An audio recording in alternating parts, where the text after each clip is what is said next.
Hello, good afternoon. Today we will be covering the current affairs quiz or the questions related to current affairs. And in this lecture, I am taking April month as a base and I will start from there and we will cover most of the current affairs through questions. Later on, I will also give you the facts.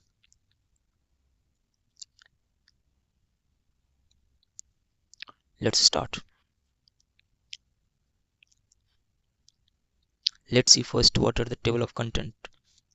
First one is economy, then there is ecology and environment, then geography, then government scheme and programs, science and tech, international relation, polity, history, art and culture, agriculture, etc. Now I will be starting with the economy section.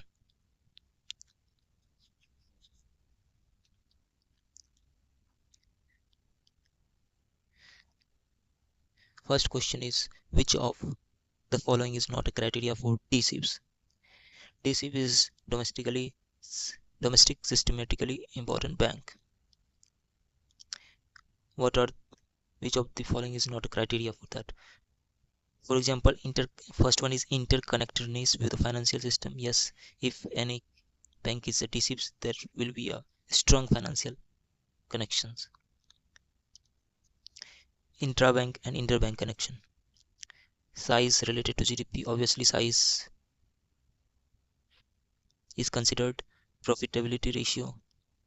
I don't think profitability ratio is considered. Cross-judicial activity is concerned.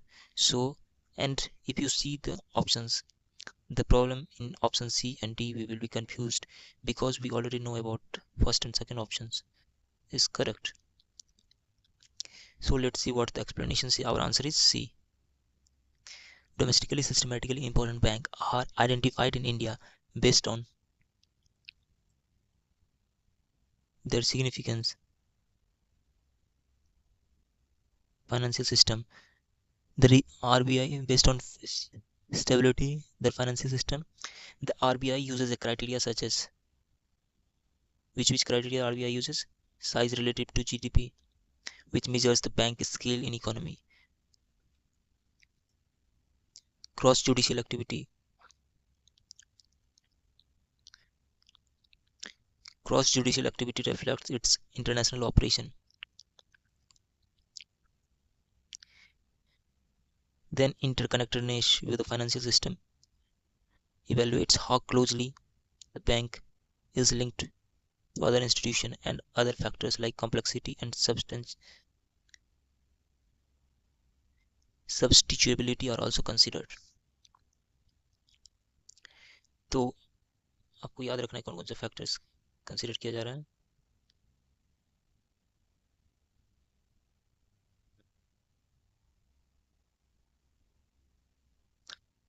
एक तो पहला आ गया interconnectedness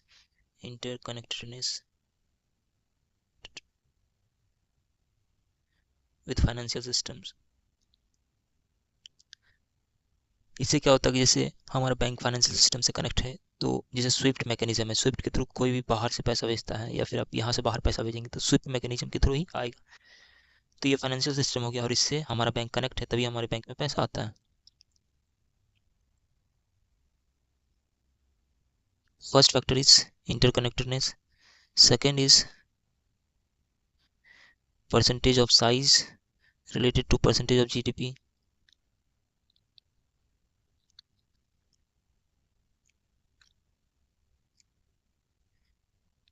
Third is cross judicial activity.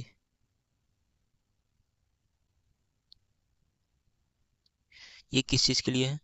जब हमारा bank बाहर की किसी country में अपना ब्रांच खोलता है तो वहाँ के रूल्स एंड रेगुलेशन और लॉज को फॉलो करने पड़ते हैं, तो इसके लिए क्रॉस जुडिशियल एक्टिविटी होनी जरूरी है. Then other factors like complexity and substitutability is also considered. And profit ratio क्यों नहीं कंसिडर किया जाता है? because profit ratio are not a criteria for DSIPs. Profitability measures such as returns or asset or equity are more relevant to assessing bank financial performance. Profit ratio is more relevant for assessing a bank's financial performance, but do not directly indicate its systematic importance. The focus for DSIP's classification is on banks' potential to impact financial stability rather than its earning. The focus of DSIPs is about the financial stability rather than earning. Moving to the next question. Consider the following statement regarding significance of central value added tax (CVAT). It simplifies taxation system for manufacturers and service providers. Yes. It increases the overall cost of goods and services due to additional compliance. Obviously not. It decreases. It encourages reinvestment in production and innovation by reducing tax burden. Yes. So answer will be D. Let's see what the explanation says.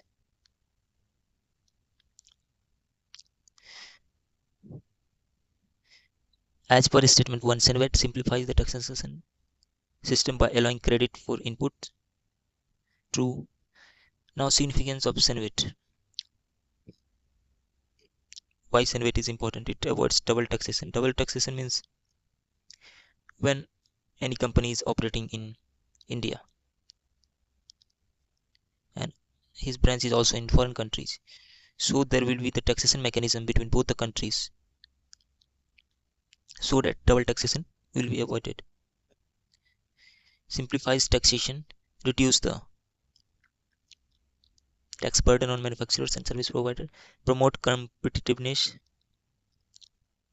encourage business based savings in production and innovation. Fourth is consumer benefit, reduces the overall cost of goods and services by eliminating cascading taxes. तो CVAT का क्या क्या application है? Avoid double tax, simplifies taxation, promote competitiveness, consumer benefit. Moving to the next question. Consider the following statement regarding FRBM Act 2003 and its amendment. FRBM Act was enacted to eliminate the revenue deficit and reduces the fiscal deficit. States are not required to enact their own fiscal responsibility law under FRBM management. ये two statement तो देखने से ही गलत लग रहा है क्योंकि state को भी अपना लॉ इनेक्ट कर सकता है. FRBM Act 2018 sets a combined debt of 60%. Yes, combined debt 60%, centre का 40% और स्टेट का 20%. So I will go to option D. Let's see what the answer is. Yes, FRBM Act was introduced to institutionalize fiscal discipline and enhance transparency in the fiscal management. It aimed to eliminate the revenue deficit, reduce the fiscal deficit, ensuring long-term macroeconomic stability, which makes statement first correct. However, the act required both central and state to implement fiscal responsibility law. Many states have enacted their fiscal responsibility legislation. In last lecture of Economic and Weekly magazine, volume 60, issue number 52, we have seen an article where Karnataka is managing their fiscal deficit, or fiscal management of Karnataka was there. So I did not taught this article. I did not teach this article because that was state specific, but from that we can say that states also prepare their fiscal management.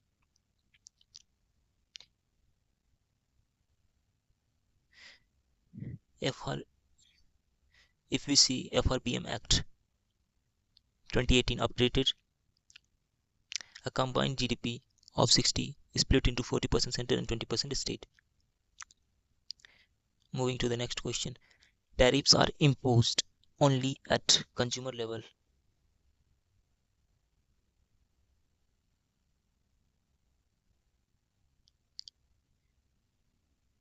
Tariffs are imposed only at consumer level and never affect the businesses directly.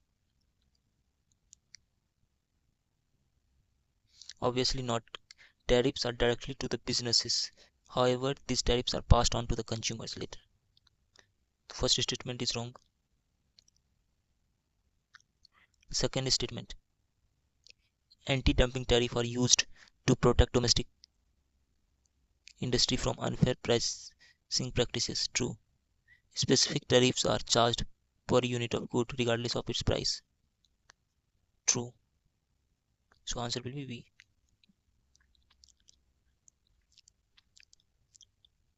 Let's see what the explanations say. Tariffs are paid at the borders by the importers, which often are businesses. These businesses may absorb the cost, pass it on to the consumers. See, pass it on to the consumers or adjust supply chain. Thus, businesses are directly affected. Statement 2. Anti-dumping duties are imposed when foreign producer sells goods below market value, sometimes below cost, to gain market share. This undermine domestic industries and the tariff restore fair competition. Statement 3. A specific tariff is a flat fee charged per quantity, making it independent of the product value.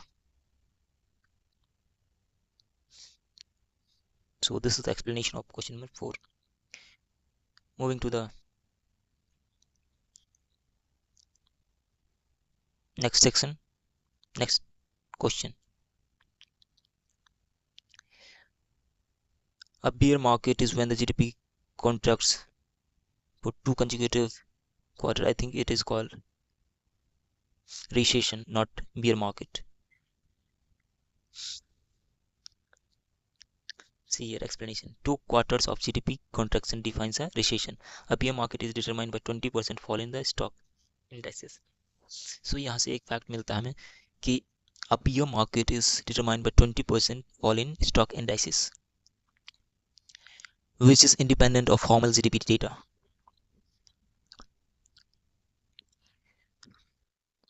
Statement 2.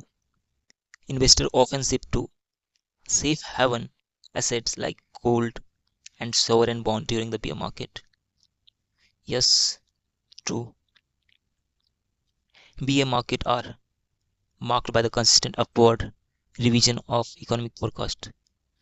I think it will be downward revision because there is fall in stocks. So statement 3 is incorrect. Only one. See here. Statement 2 is correct. In bear market, investors become risk averse and reallocate fund to safe haven assets like gold, government bonds, US dollars, etc. This reflects a strategy to protect capital from equity market volatility. Statement 3. Economic forecasts are usually revised downward during the bear market. Declining corporate earning, unemployment, global uncertainty, etc. Moving to the next question. Consider the following statement regarding the economic effect of bear market. Declining household wealth during the bear market reduces the consumer demand. Yes, stock indices decreases and many of the household invest in the stocks, so stock wealth decreases.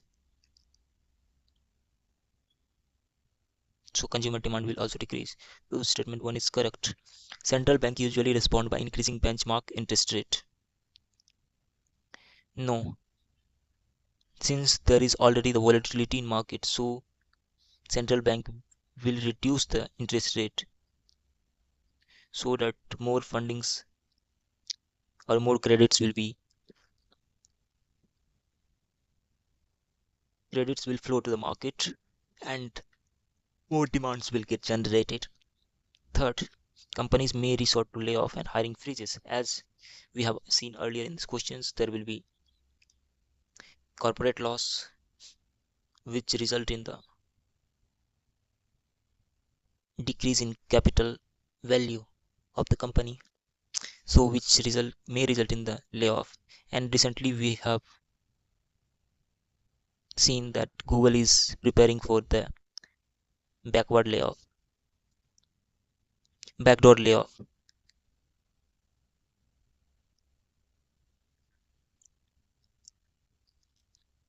Google, in which the Google will adjust with the employee on certain terms, so there will not be the issue of formalization. So statement 1 and 3 is correct. Moving to the next question. Question number 7. About regional rural bank. RRBs are governed by the Regional Rural Bank 1976. True. They are prohibited from engaging in the core banking solution like commercial bank. True. Statement is not true because they are into the core banking solutions like credit facilities there. Even statement that they must comply with the priority sector lendings. Yes, there is around 75% lending in the regional rural bank towards the priority sector lending. Various sectors are there in priority sectors, one of which is MSME. Their area of operation is typically confined to notified district in a state.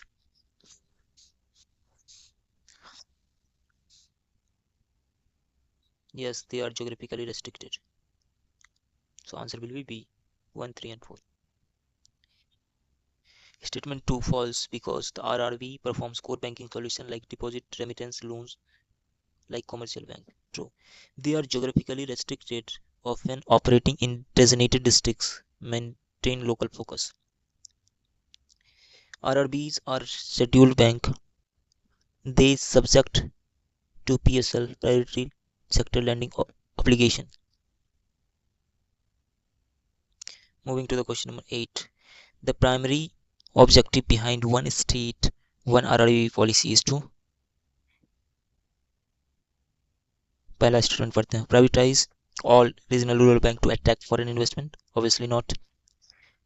Regional rural bank, the primary function is to look for the development of the rural areas by assessing or by providing credit at considerable rate, create competition among the multiple sponsor bank within each state. The purpose is not is a part of RRB policy. So statement 2 is incorrect. Statement D देखते हैं merge RRB with PS public sector commercial bank. No, there is a separate purpose for this financial inclusion of rural area. So answer will be C. The one state one RRB policy driven by Department of Financial Services. One state one RRB policy Department of Financial Services aimed to consolidate multiple RRB within a state into a single entity as recommended by Dr. Vyas committee. So RRB के regarding committee है Dr. Vyas committee, and what he recommended aimed to consolidate multiple RRB within state into a single entity, and the policy seeks to enhance operational efficiency, reduce duplication of effort, eliminate intra-state competition between RRB sponsored by different banks. The point to be remembered is Dr. Vyas committee 2005 recommendation is consolidate multiple RRB within the state into a single entity. Dr. Vyas committee RRB consolidate multiple RRB within state into a single entity, and what will be the function? Reduce duplication of effort, eliminate intra-state competition between RRBs, enhance operational efficiency, etc.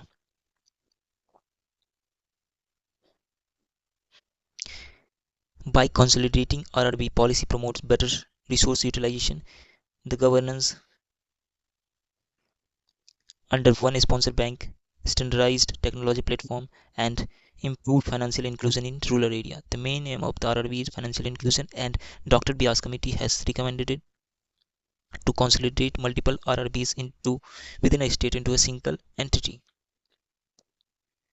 and this will improve the better resource utilization, focus on the financial inclusion, operational efficiency, reduce duplication of effort, etc.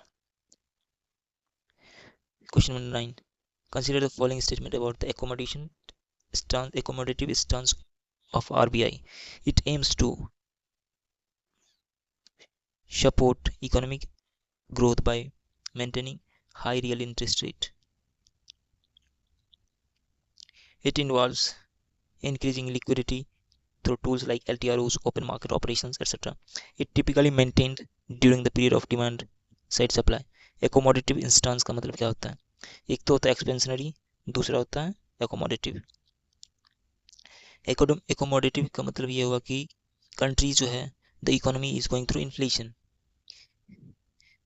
है, तो इसमें क्या करते हैं कि inflation किस वजह से होता है, what are the reasons for the inflation. First is या तो कंज्यूमर के पास ज़्यादा पैसा हो जाता है, डिमांड इंक्रीज हो जाता है. दूसरा, सप्लाई प्रोडक्ट जो है महंगी हो जाती है, सप्लाई महंगी हो जाती है, इस वजह से भी इन्फ्लेशन आता है. तो ये इस केस में क्या होता है, कंज्यूमर के केस में आरबीआई क्या करती है, अपना इंटरेस्ट रेट बढ़ा देती है ताकि whatever the extra money or extra capital is in the market can be sucked by the RBI through deposition, and higher interest rate जब रहेगा तो people will deposit their money in the bank.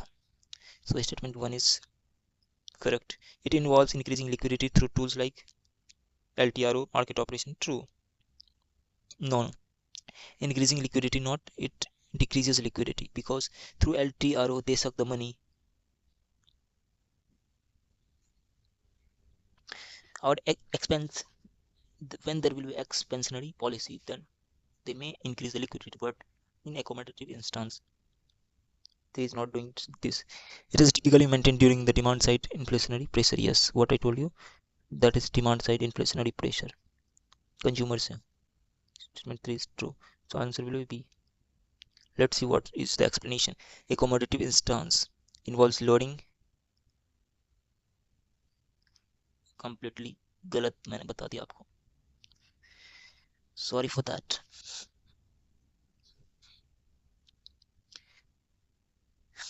Accommodative stance involves the lowering real interest rate, not raising them. यहाँ पे मेरे से भी गलती हुई है, let's accept it. Accommodative stance involves lowering interest rate, not raising them. Statement 2 is correct. LTRO and open market operation inject liquidity, aligning the accommodative policy. During, हमने आपको expansionary बता दिया. It is used during weak growth and supply side shock, not demand side shock. For tightening to prevent overheating. What is accommodative stance? Let's understand. Accommodative stance is a monetary policy approach adopted by central bank like RBI to stimulate economic activities. It generally involves keeping interest rate within low and ensuring ample liquidity in the market. When it is adopted, when economic growth is slows or below potential. Basically, I was not clear about this.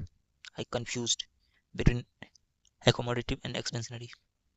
When inflation is low or within target range. During period needing boost in consumption, investment and employment in response to financial shock or to global economic uncertainties. What are the objectives of the accommodative stance?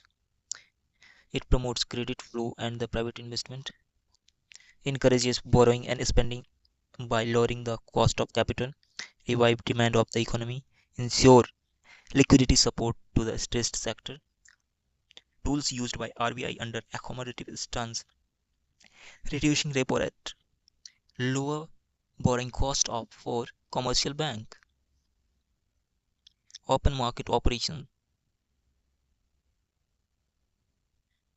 LTRO long term, repo operation, RBI purchases government security to inject liquidity in open market operation. LTRO provides longer term liquidity at lower rate. Cash reserves ratio adjustment, moral suasion, that can also form part of the question. Which of the following tools of RBI can be used for accommodative stances? Option में आपको दे देगा reducing repo rate की जगह पे increasing repo rate दे देगा. Don't be confused then. Implication on the Indian economy: boost consumption and investment, driving GDP growth.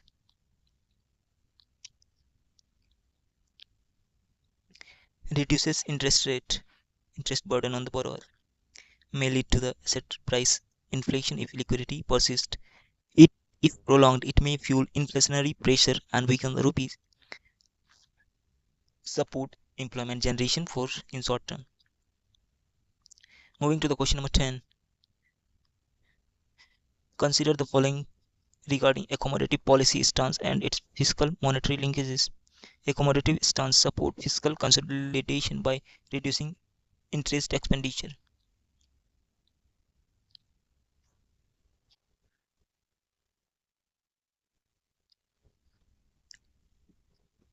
It can trigger crowding out of the private investment by raising interest rate.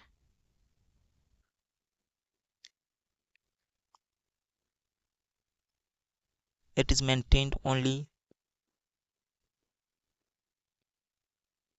during revenue surplus years of the government. Statement 1 is correct. By lowering bond yield and borrowing cost, accommodative stance reduces interest payment on public debt, adding fiscal management. Statement 2 is incorrect. Crowding out happens incorrect, sorry. Crowding out happens under tight monetary policy, not accommodative. Statement 3 is also incorrect. Fiscal deficit are often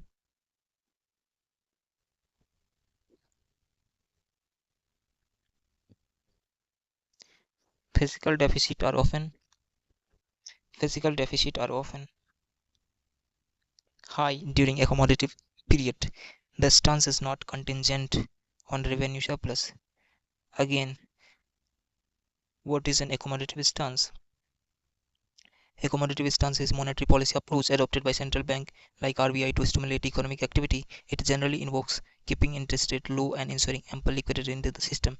When it is adopted, economic growth slows or below potential, inflation is low within target range, boost in consumption, investment and employment. Objective to promote credit flow and private investment, encourage borrowing and spending by lowering the cost of capital, revive demand in the economy, ensure liquidity support to state sector.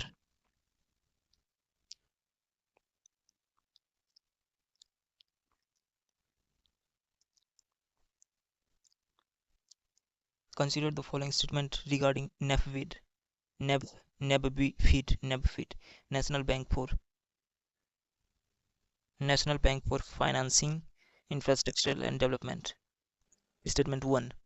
NABFID is expected to play a key role in the India's green infrastructure transformation. Statement 2. It was established to refinance state budget for welfare expenditure. Obviously not refinance state fiscal budget. Is a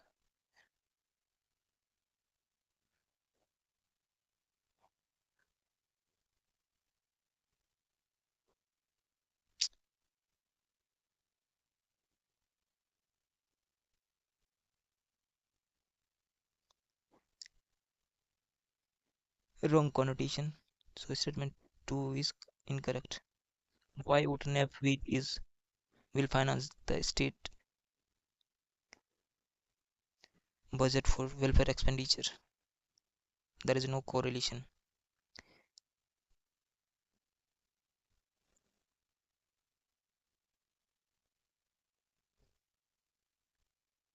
however, that fall under schemes like GST compensation or finance commission grant can refinance the state welfare expenditure. NEP feed is particularly in the project specific infrastructural funding, helping de-risk large projects and crowding in private capital. Let's know something about NEPFIT. What is it? It is a development financial institution dedicated to funding long-term infrastructure projects across India, established by NEPFIT Act 2021, regulated by RBI as an all India financial institution.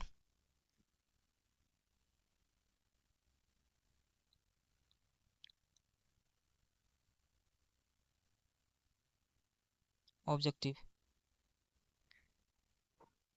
Its objective is to fill the gap in long-term non-recourse infrastructural finance, support growth of India's bond and derivative market, accelerate sustainable economic development, strengthen the ecosystem project financing in clean energy, transport and water. Key features: capital base to be scaled at 1 trillion with institutional support, focus on medium to long term fund, plan joint research, workshop, capacity building with the global partners like NDB. NAVFIT promotes public private partnership PPP and ensure financial viability of the infrastructure.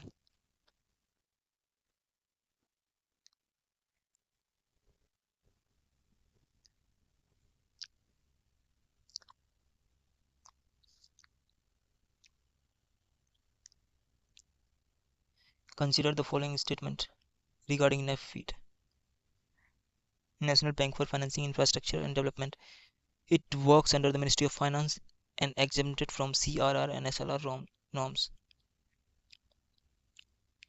True. It can issue both tax free and taxable bonds. True. It is a key component of national infrastructure pipeline. True. It undertakes direct construction. Obviously not direct construction, it finances construction. So answer 4 is wrong, बाकी all तीनों सही है. देखते हैं क्या explanation दिया हुआ. NAVFEED is supervised by Department of Financial Services, Ministry of Finance, and exempt from regulatory norms like cash reserve ratio, statutory liquidity ratio to enable long-term lending.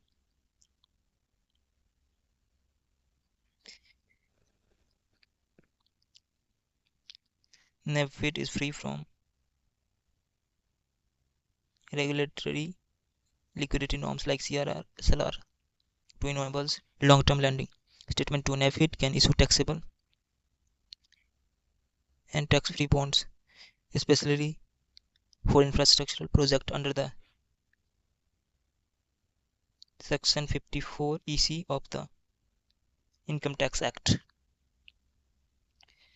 Statement 3 is also correct. It plays a catalytic role in financing projects like National Infrastructural Pipeline, which aims to invest over 100 lakh crore by 2025.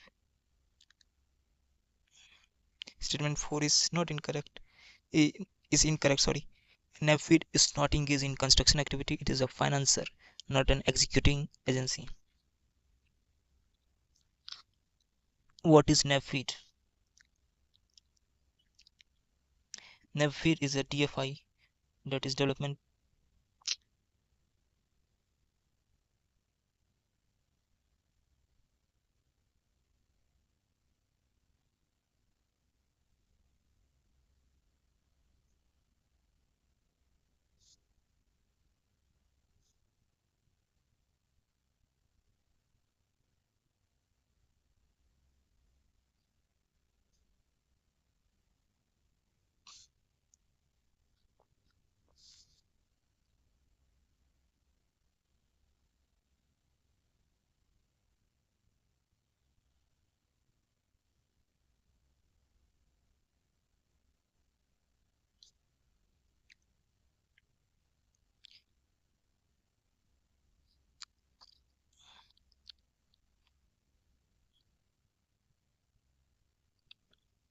Key feature is capital base to be scaled at 1 trillion with the institutional support, focus on the medium to long term fund.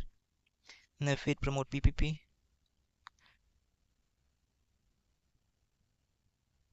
We have seen question number 12 also. Regulated by RBI.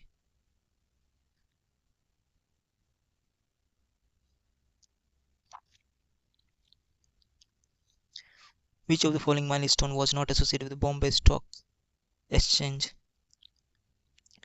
It is the first exchange to launch a global depository receipt in India.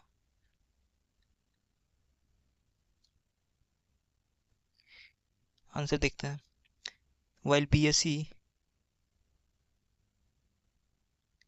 has achieved many firsts in India's national finance history, the launch of GDR Global Depository Receipt is not credited to it. GDR are generally issued by the company abroad and not exclusive to any Indian exchange. In BSE was the first exchange in India to introduce electronic trading.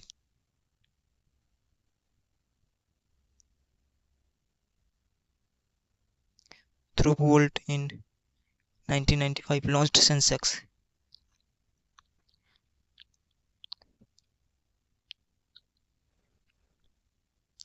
In 1986, India's first index and was first Indian exchange to partner with the UN Sustainable Stock Exchange Initiative in 2012. Let's study about BSE. BSE is Asia's oldest stock exchange and major platform for trading equities, debt, mutual funds, derivatives, commodities in India. Established in 1875 originally as the Native Share and Stockbroker Association, founded by cotton merchant Premchand Roychand. History began informally under a banyan tree near Mumbai Town Hall, shifted to Dalal Street in 1874 and formalized in 1875. Became the first exchange to be recognized under the Security Contract Regulation Act 1956. Introduced electronic trading in 1995, replacing the open outcry system. Partnered with the United Nations Sustainable Stock Exchange Initiative. In 2012, launched India in INEX, first international exchange. In 2016, listed itself on National Stock Exchange in 2017. Key features: benchmark index Sensex 30 top performing companies launched in 1986. Market capitalization surpasses 5 trillion in May 24, ranking 6th globally. What are the products they offer? आपको equity देता है, stock देता है, future देता है, index derivative देता है, डेब्ट सिक्योरिटी देता है, ईटीएफ देता है, म्यूचुअल फंड्स भी देता है. लिस्टिंग क्या है? Listing over 5,000 companies have been listed there, the highest among all the global exchange. Technology advancement, earlier mover in electronic trading system through Bolt. Question number 14. Consider the following statement about cooperative society in India. Credit cooperative society are primarily involved in offering financial assistance to members at low interest rate. Producers cooperative society provides a small producer with a resource like raw material and tools. Third is housing cooperative society focus solely on rural housing project. जहाँ पे solely लग गया, I think third will be the wrong होना चाहिए मेरे हिसाब से. आप देखते हैं आगे क्या होता है. Answer is B. Yes, third was wrong. Credit cooperative society are formed to provide financial assistance to their members, typically at lower interest rate compared to market rate. These society helps in reducing dependency on money lenders and facilitates savings and credit services among members. Statement 2. Producers cooperative society aims to support small producers by providing them with essential resources such as raw material, tools and technical assistance, etc. Those society will help in collective production, marketing and achieving economies of scale.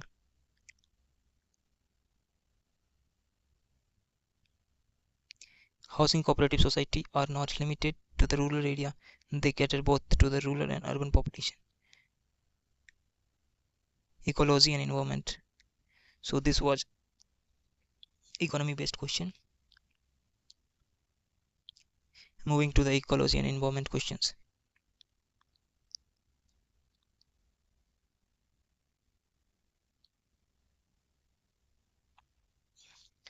Consider the following statement about integrated coastal zone management. Coastal. Sorry. 1 second.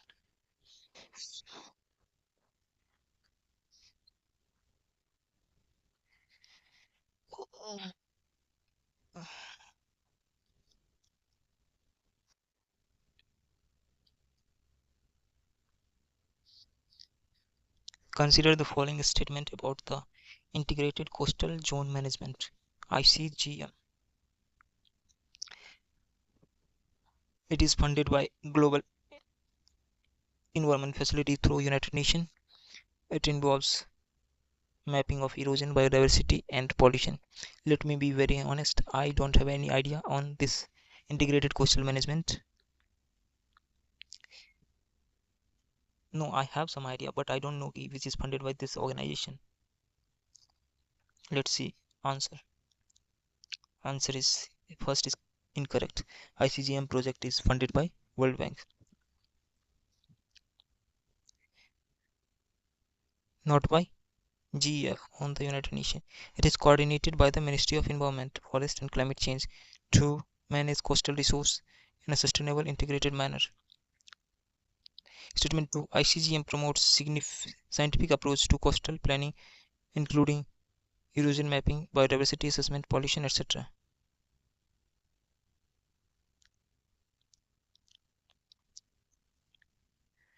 The statement 1. The blue economy policy promotes deep sea fishing to maximize marine resource exploitation. Statement 2.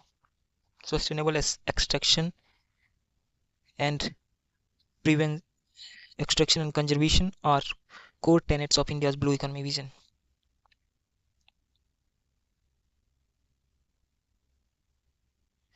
Statement 1 is obviously false because if we are going through sustainability, the country will not promote deep sea fishing. So I will go with option D. Yes. While deep sea fishing is encouraged, the blue economy does not aim for maximum exploitation. Instead, focus on sustainable harvesting, ecosystem conservation, inclusive growth, etc. Statement 2 is correct. India's blue economy vision 2030, aligned with the SDG 14 Life Below Water, emphasizes resource use that is ecologically sustainable, economically viable, socially inclusive. With reference to question number 3, with reference to International Fund for Animal Welfare IFAW's operation and mission.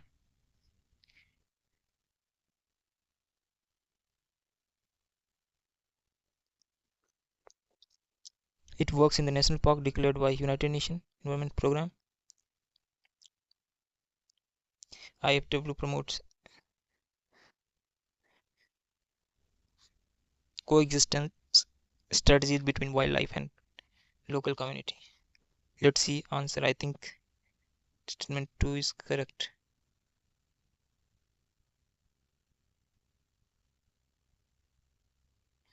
Only 2. IFAW promotes legal policy reform in animal trafficking. So statement 1 is incorrect. IFAW does not limit itself to UNEP declared park. It worked in a wide array of protected areas. So using common sense, that will be not restricted. If it is working for the animal welfare, that will not be restricted to just animal wildlife area.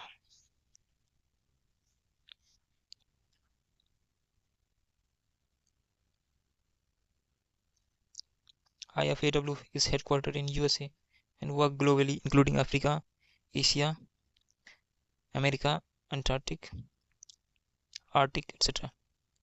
Room to roam strategy. Important strategy है room to roam. which encourage wildlife corridors, community partnership, and conflict mitigation. It actively lobbies for the policy reforms, especially under the site and domestic wildlife laws, to curb illegal trade, to boost rescue networks.